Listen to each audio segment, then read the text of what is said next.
Hello, everyone. Welcome to another edition of the Mayor's Minute. Today I have Councilman Dakota Bates with us. Welcome, Councilman Bates. Thank you, Mayor. I'm excited to be here.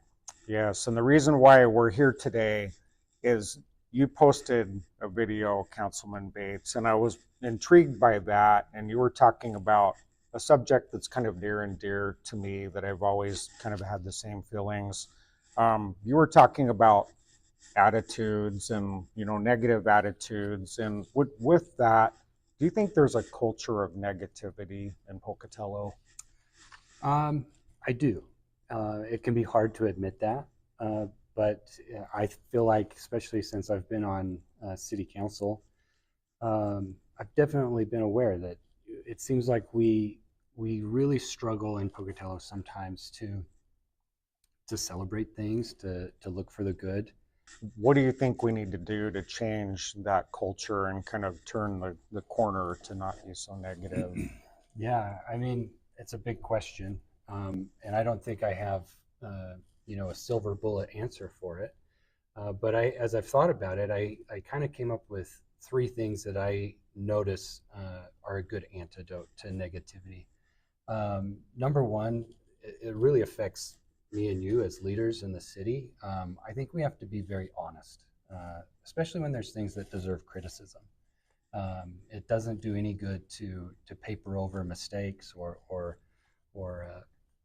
areas of struggle within our city.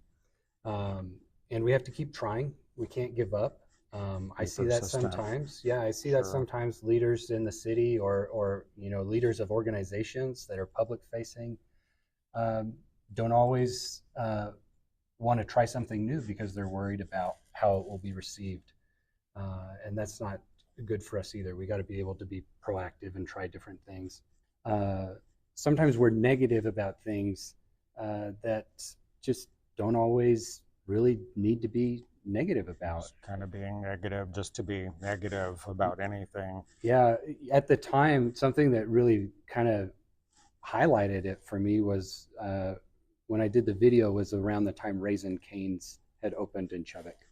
And I saw people posting all the time about how terrible the chicken was. And if you don't like the chicken, don't eat it. But you don't have to post about that you don't like the chicken. Yeah, and I think I saw a few like that with Target. That for 25 years we've been talking about let's get a Target, and I saw that we were, and it's like, okay, it just never seems like certain folks are going to be happy and not be. And those are positive developments. Maybe you don't like that they're lower wage jobs or that it's another fast food restaurant, but it is a positive development for the city. And let's not have negativity. Let's have criticism and save that for issues that really matter. Sure, the very important issues. Does needless negativity, do you think does that make it hard to shape the future that we want? I do. I really do believe that. And that was, some of the criticism I got in the video was saying that negativity doesn't affect the future of our city, but I really believe that it does. And I've gotten feedback from people in economic development that, when there is just kind of an outcry of negativity about things that don't seem to matter that much in the grand scheme of things, I do think it makes it harder for us. That persistence, that attitude, that can-do spirit. Yeah. I think in many ways we're talking about that we have to have more of that can-do attitude in Pocatello. Yeah, absolutely. And I think, to me, I don't ever like the answer that it's the public's responsibility to change.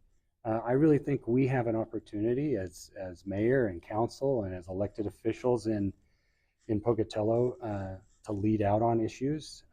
That's why I think it's so important that we don't accept the answer of this is how it's always been done, that we try new things. I think in some way, shape, or form, we probably have all at some point engaged in negativity in the community. That's kind of what got me started on city council, was I was upset about some decisions the school district had made. But the response is not to just complain. The response is to get involved in some way. Even if, come to a council meeting and complain to our face. I would appreciate that more than, post on Facebook. I just know for myself, as I look around the community, I can get bogged down thinking about all the things that need changed and improved.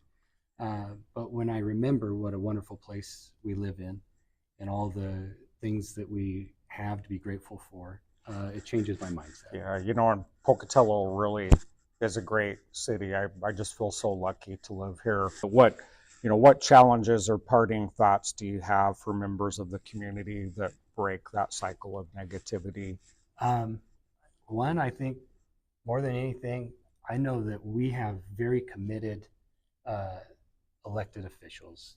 You yourself, I've had the opportunity to spend time with you and our council members. We're really trying to do right by the community. Um, but the flip side of that is I think it does take a little bit of individual effort from every single person in Pocatello uh, to combat that negativity.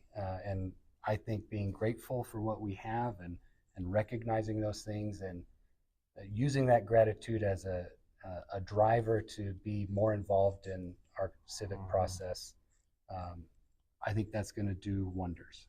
We are happy to serve, but if we really want to have a vibrant community, a caring, compassionate community, we need the help of everyone. But everyone certainly needs to roll up their sleeves. Yeah, it's incredible how far just a small effort can go, and that's something I've seen firsthand since being on city council. Yes, yes. Well, Councilman Bates, I'm really glad you joined me today.